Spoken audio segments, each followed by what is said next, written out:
Live from the WCTV studios, this is Eyewitness News at noon. Coverage you can count on. Good afternoon, everyone. Police investigating a fatal shooting in Valdosta. This happened around 9:45 last night in the 2400 block of Knox Drive. Police arriving on the scene finding a black man suffering from a gunshot wound. Our Noralani Matthews has more on this developing story. The scene is still crawling with local law enforcement right now, and police tell me it's still within that crucial 24 hours of the investigation, so they're not going to be able to release very much, not even the name of last night's victim. All we know as of right now is that police have been here since 9:45 last night in reference to a 911 call about someone being shot at the 2400th block of Knox Drive. They tell us once officers arrived, they made contact with a 25-year-old African-American male that had been shot.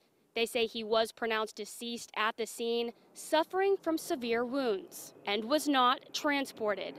They say they're not releasing that name right now for the family's sake, but do plan on releasing it later on this afternoon. They say as of right now, they don't have a motive to the shooting. They do, however, have several people of interest. They say the neighborhood is being cooperative at this time, and they're making sure there's a police presence here to make sure they feel safe. They say at this time the shooting appears to be an isolated incident and not random based on the information they've obtained this far. They say as of right now they don't have any information saying that this shooting is related to any other recently. However, they say they aren't ruling it out. It is currently an active investigation. As always, I'll continue to follow this story and bring you the latest, but for now, in Valdosta, Noralani Matthews, WCTV, Eyewitness News. Well, a 59-year-old woman is dead after an ATV crash on Sunday in Leon County. This happened on the West Joe Thomas Road, just south of Highway 20. The Leon County Sheriff's Office says Mary Beth Savage had driven the ATV into a ditch. It overturned, landing on top of her. She was taken to TMH where she was pronounced dead. Authorities are investigating.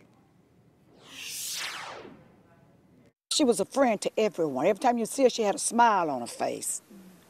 You know, and this is horrible. A house fire leaves 2 people dead. It happened Friday night in Taylor County. Family members tell us the victims were mother and son, 74-year-old Estella and 27-year-old Moses McAllister. They say the blaze started in the den.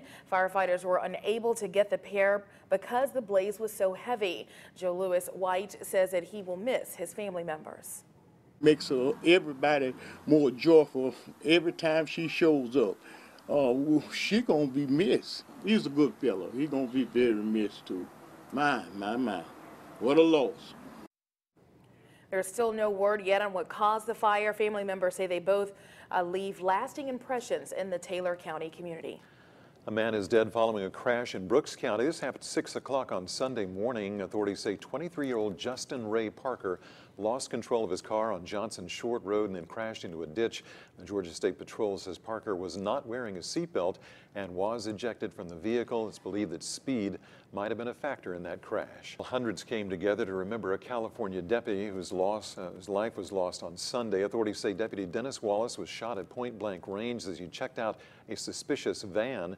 Dispatch informed him the vehicle was stolen. A backup deputy found Wallace a short time later. He was taken to the hospital where he later died. The suspect, 36-year-old David Machado, was arrested. Officials say he is now facing murder and armed robbery charges. A person is dead and 3 others injured after an officer-involved shooting. It happened Sunday night at a San Diego apartment complex. Police responding to a call about a fight in the street. Authorities believe the suspect shot 3 people and killed another on the scene. Police shot the suspect. No word on their condition. Well, protests are continuing across the country over President-elect Donald Trump. This is video of students in Washington, D.C. staging a walkout this morning. Trump sat down with 60 Minutes yesterday for his first major interview since his win. The discussion covered a number of topics, including his call to build a wall along the U.S.-Mexico border. Craig Boswell is at the White House with more details from the interview and the latest on Mr. Trump's attempts to fill out his staff.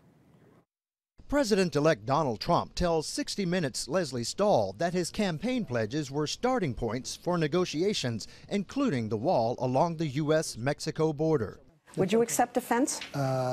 For certain areas I would, but certain areas the wall is more appropriate. I'm very good at this. This is called construction. But that doesn't mean he's going soft on immigration. The people that are criminal and have criminal records, gang members, drug dealers, we have a lot of these people. Probably 2 million, it could even be 3 million. We're getting them out of our country or we're going to incarcerate. It's an idea that has some support in Congress. Somebody has broken a major felony. Do you still want them inside the country when they broke the law to come in the first place? Running the White House for President-elect Trump will be Reince Priebus. Mr. Trump has selected the RNC chairman to be his new chief of staff. Priebus is considered the ultimate Washington insider with close ties to congressional leaders, including House Speaker Paul Ryan. Mr. Trump also tapped Stephen Bannon as his White House chief strategist and senior counselor. The former CEO of Breitbart News was criticized for using the website as a platform for the alt-right movement, which has been linked to white nationalism. I've never met the guy. I don't know Steve Bannon, so I have no concerns. I trust Donald's judgment. I think he's going to pick who he thinks will best serve him. As for the nationwide protests against him, Mr. Trump says Americans shouldn't be afraid of his administration and that he plans to bring the country together. Craig Boswell, CBS News, the White House. Protests are expected to continue today. Students are expected to stage walkouts in Los Angeles and Seattle as well. Samsung is shelling out $8 billion to buy Harman International Industries. The company makes infotainment safety and security systems for cars. The move follows investments in the auto industry by tech giants from Apple to Google and chip maker Qualcomm. Well, the deal will give Samsung an edge over other tech companies and new room to grow amid challenges with its smartphones. American Apparel filed for bankruptcy for the second time in just over a year.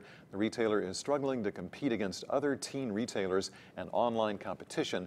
American Apparel is reportedly looking for a buyer, but insists it will continue to manufacture its clothing in the U.S.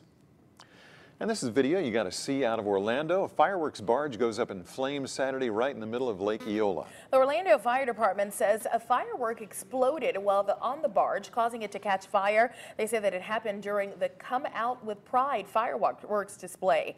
There are currently no reports of injuries. Quite a sight there in Orlando. Coming up, you might have heard about that supermoon huge in the sky right now. It's beautiful, but it's causing real headaches in South Florida. We'll tell you why. But first, Rob, can we see that moon tonight? I think we'll have a better chance of seeing it tonight as the skies continue to slowly clear. As a matter of fact, got the satellite radar composite dialed up for you. You can see the best cloud cover over the peninsula now. Had plenty overnight last night into this morning, and that did keep the temperatures up a smidge. As the skies continue to clear, I think a little cooler tonight. I wonder if you're thinking about rain chances. There wasn't much with this little wave, and there's likely not going to be much more coming. We'll break that down. Full forecast in just a bit.